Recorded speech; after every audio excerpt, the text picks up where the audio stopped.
What's up guys, Boop here and welcome back to another video. Today we are going to be looking at every single FNCS winner during the FNCS Trio Finals in Europe. We're going to be looking at how they placed every single zone, where they landed, what kind of movement they had, and how they ended up winning that game. The first game was won by Benjy, Letshe, and Mr. Savage, who all land in Doom's domain. As you can see here, they all land on the south side of Doom's, as it gives them easy access to the vault if Doom spawns there. If they landed north side, for example, then they would get Doom's but not the vault. So it's really important in Doom's domain that you get the vault side, since it gives you easy access to the vault if Doom spawns there. During the first zone, they won the spawn fight pretty fast in edge zone due to it being a pleasant zone. That allowed them to farm to max mats and put themselves in a really good position.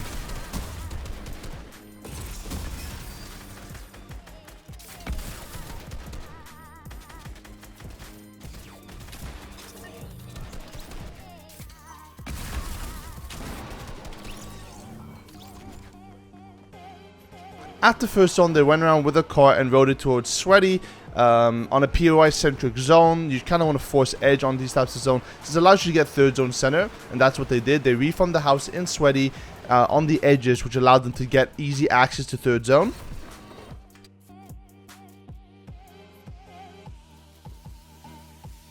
Once third zone showed, they went quickly and white lined as deep as possible, focusing on getting an elevated position so that if they did get fourth zone, they could take height easily.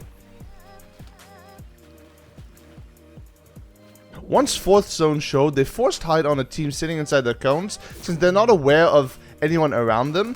When you see other teams around you sitting in cones like that, it's pretty easy to take height, since they're not in a position to retake it or kind of defend against it. So in this situation, when fourth zone shows and you are in zone and you can take height, it's completely optimal, since if you do get 50-50 at that point, you pretty much win the game.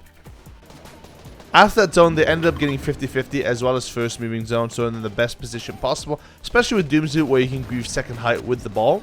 At the end of first moving zone, we see Benjy throwing Doom's ball at second height. This is because during this zone, most people try to take height, especially if zone pools fall twice. So by throwing Doom's ball at second height, they're not in a position to retake or grief height anymore.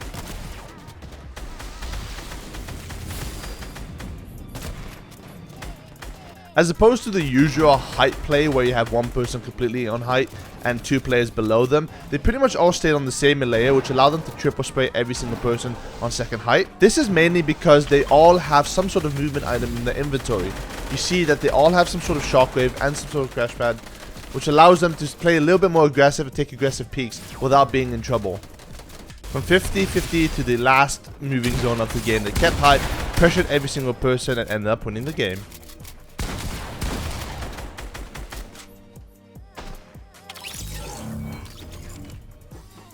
Game 2 was also won by Benjy, Letshe, and Savage, landing in Doom's domain. During first zone, they had another spawn fight. They were contested every single game by 2 trio. They had a spawn fight near edge of zone, since zone was really close to Doom's.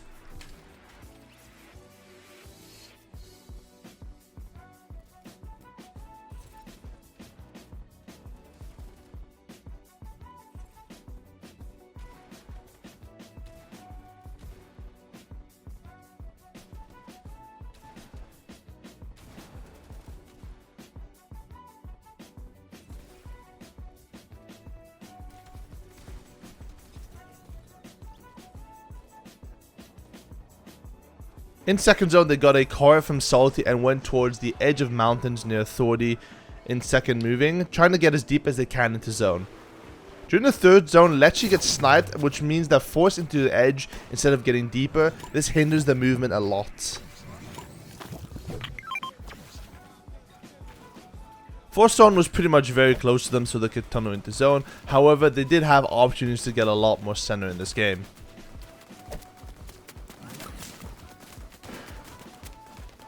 They didn't end up getting 50-50, however, since they had 4 shockwaves and bouncers, they had a shockwave bouncer play to get them deep into zone.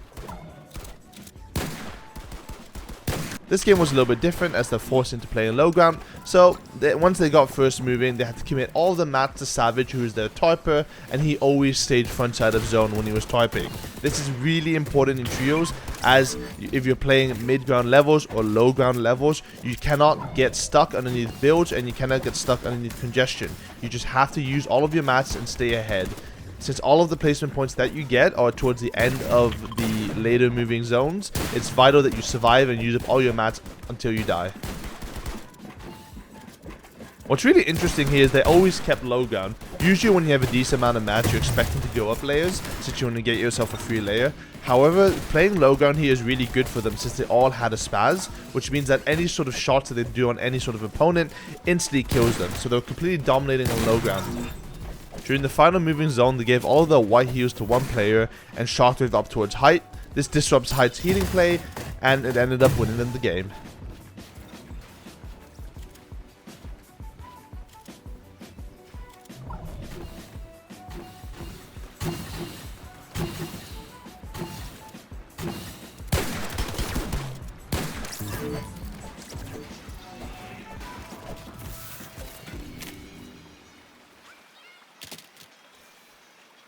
Game number 3 was won by Mongraal, Tayson, and Mitro, who landed uncontested in Starks.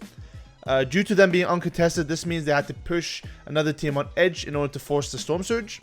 In second zone, yet again, they forced another fight on edge since they're playing super aggressive with their very overpowered loot. And third zone, again, as expected, they pushed another team trying to force a fight on edge. Now, obviously, this isn't the most optimal of playing the game, since you don't really want to force mid-game fights in really stacked games because of the possibility of getting third-party a lot. However, if you're a trio and you know your strengths and you have insane loot like they have every single game, you can play towards those strengths and have your own style if it works for you.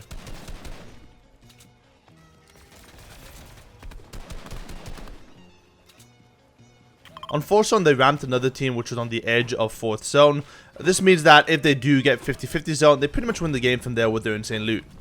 In this game, they had 7 shockwaves and 4 crash pads, which means that even if they don't get zone when they're height here in 4th zone, it means that any sort of rotation that they have is from an elevated position, which means that they can't get blocked, which means it's really easy for them to rotate. What's really good here is that when 50-50 shows, they realize that the team on opposite height, which is Savage's trio, builds ramps and walls towards their side in order to block any sort of angles. This is because they have to hold other players coming in from the northeast side of zone. Mongraal's trio, who realizes this, knows that they have to hold people which are coming from congested side of zone, and they hear opposite height shooting, meaning this is the perfect opportunity to shockwave over and catch them by surprise. This ends up working out really well because they instantly kill Savage and gain height, meaning that it's a free win from there. First moving zone goes from the mountain down towards low ground, meaning that it's very easy for other teams to take height away from them. Mongraal's trio realizes there, and one of them shockwaves over towards front side in order to establish height on top of that low ground, which means that nobody can take that height from them. Due to them having so much movement and having split movement on every single player, it means they can play more aggressive, they can play more front side of zone, meaning that they don't have to do the traditional height play where you have one person super high up, but they all stay on the same layer, and when they get height contested, they can all shockwave or use a movement to fight it back. In the final moving zone, even a minute before it closes, they're already prepared for the heal off, they give all their white health to one player, and they win from there.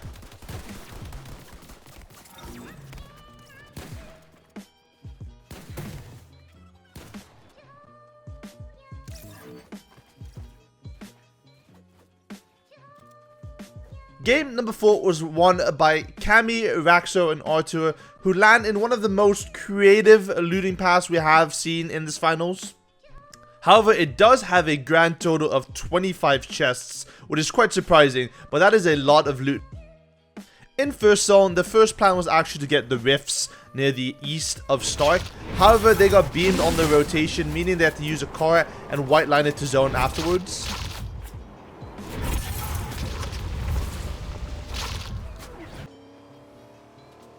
In second zone, they realized they were quite low on surge, which is quite a common problem with this kind of loot path, since you don't expect to see a lot of people. So their plan was to boat rotate and white line towards zone, so they can get towards a little bit more congested side so that they get storm surge tags. Due to the bad first zone and second zone rotation, because of that unfortunate beam, it means they were forced into a bad third zone position, which tells you how important it is to put yourself in good positions in first and second zone in order to set yourself up for a third zone center.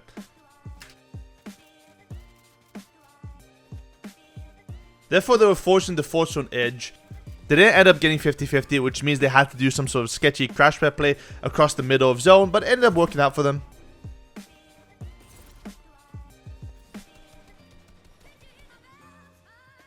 They almost got first moving zone, but this first moving zone ends up showing you just how knowledgeable they are on the rotates of how first moving zone works. They instantly use a bouncer to get towards front side of zone so that they can get a clear layer and get them in a better position than where they are right now. And if you look at Cammy's perspective here, we can see he makes very optimal layer changes so that he can instantly bounce pad again towards front side of zone without having to waste too many mats. If you guys are looking to see how you can be better at typing, I suggest you VOD review Cammy, since he's one of the best typers in the game, as well as one of the best mid-ground players we've ever seen in EU. So you can see here from the top-down angle that Cammy is on a completely clear side of zone here. By using his bounce, he put himself effectively ahead of every single team, which means he can block everyone off and have a completely clear layer.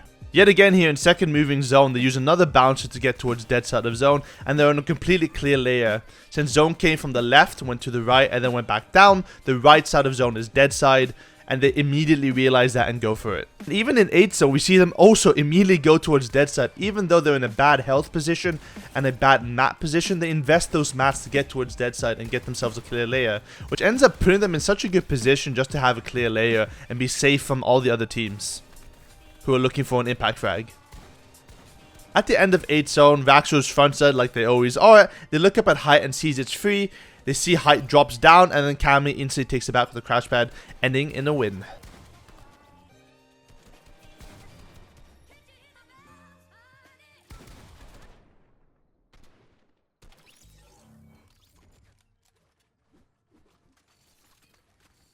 Game number 5 was won by Scolleh, Maage, and Castery, who do a log splam jet between the beaches, log jam, as well as part of weeping. In first zone, they left their rotation a little bit too late since they were farming a lot of mats in logjam since zone was really close, which meant that other teams rotated into them, caused them to get held a little bit and fight in storm. You expect this a lot with late rotations around weeping, since a lot of teams are rotating through there since it's very hard to get tagged, so there's a lot of natural cover, which means it's a lot of teams' first reactions to rotate into weeping. Meaning that if you are in a zone that's around Holly or away from weeping, or you have to rotate through weeping, it's better to go earlier than later in these types of zones. This meant that in the second zone, they were rotating with a lot of teams simultaneously, which meant they were forced into edge of second as well.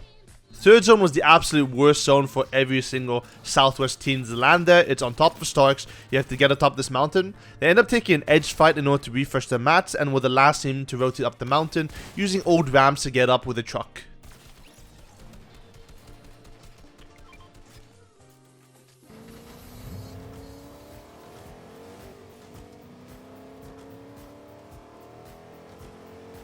On the edge of Stark's warehouse, they took another edge fight with another team and ended up getting a huge refresh for them, capping their mats basically.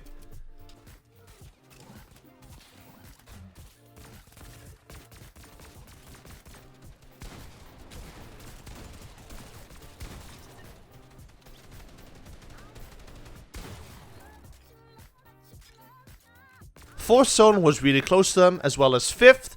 And on 5th zone, they forced height on 50-50 in order to give them the best chance of a win.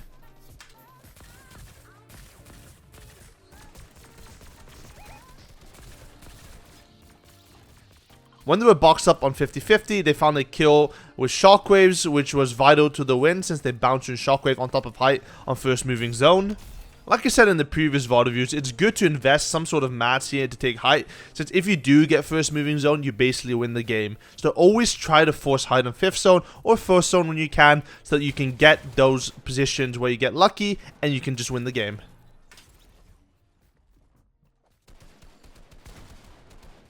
Now the way they played height here is kind of weird to me, since you expect the person on the highest layer to play all the way backside of zone in case your bottom layer players are getting height retaken. However, Scolleh here, who is on ultimate height, goes super deep into zone, which makes him very vulnerable to getting shot out. It's not the most optimal way of playing height, and I think that from a little bit of lack of experience, I could have played this a lot better. From there, they triple sprayed every single player, forced second height, and never lost height from that point, and just won the game.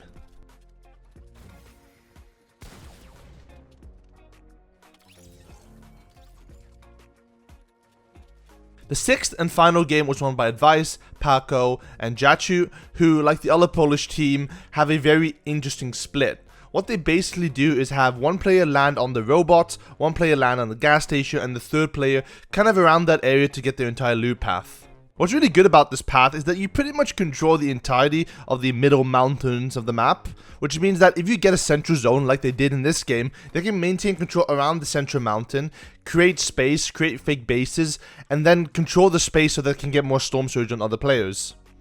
What ends up happening is that you as a trio maintain control of this entire mountain here, meaning that a lot of teams can't rotate in as easily, meaning that when second zone shows up and it's very close or it's very far, you can have priority on your rotates, meaning that it's a lot easier for you to rotate when you have this much control. These sort of central spots on high ground, which we call power positions, is really beneficial to take control early because it can give you priority on your rotates. It also means that other teams can't rotate into you as easily, meaning that every single rotate from there on is a lot easier.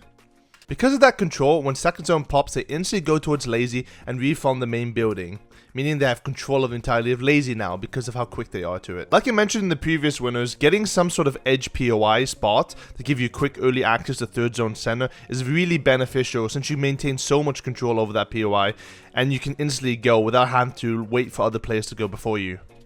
When third zone shows, they pretty much got the dead center of third zone, meaning that they didn't have to move. On the first lane rotation, they prioritized the high ground position and invested some mats to get 2 layers high.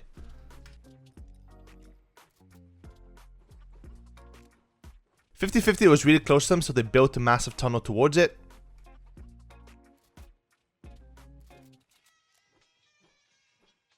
First moving was pretty much in their favor, and they used a crash pad to get to front side of zone as soon as the zone hit the back, meaning that Advice could instantly tarp up, get up a layer, and find a free layer to rotate into.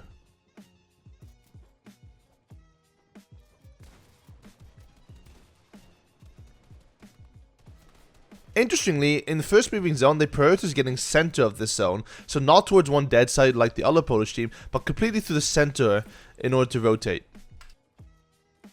I think that was mainly due to them being on the congested side since they got first moving zone, so they tried to get more towards dead side. However, there were other teams on the layer, so they couldn't invest their mats to get all the way towards dead side. So the center of this zone here was good enough, just to get away from the congestion. When second moving shows, they pretty much prioritized getting towards dead side now, so this right side of this zone was completely dead side. They went for it, invested their mats, dropped down the layer, and got all the way towards the right side so that they had a clear layer to rotate. During 8th zone, they realized low ground is pretty much free, so they drop down and block off the entirety of this front side of zone, meaning that every single player that wants to play low ground has to go up a layer or go through the old builds. Meaning they either get really few kills by players trying to break through the builds, or they have a very clear low ground layer, meaning that they can get towards the final moving zone for free. From there, they pretty much frag out on low ground and realize at the end of the final moving zone that height is only 2 layers above them, so Advice makes a shockwave play, goes up for height, and they win the game from there.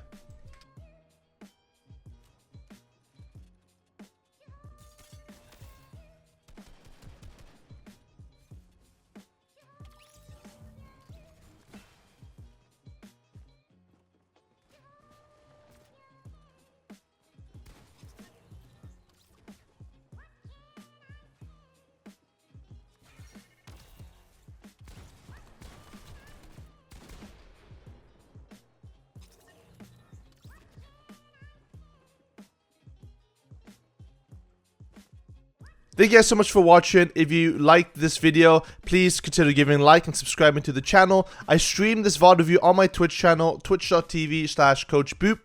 I'm live almost every single day doing VOD reviews, so if you enjoy that sort of content, please check it out. Other than that, thank you so much for watching and have yourself a good rest of your day. See ya.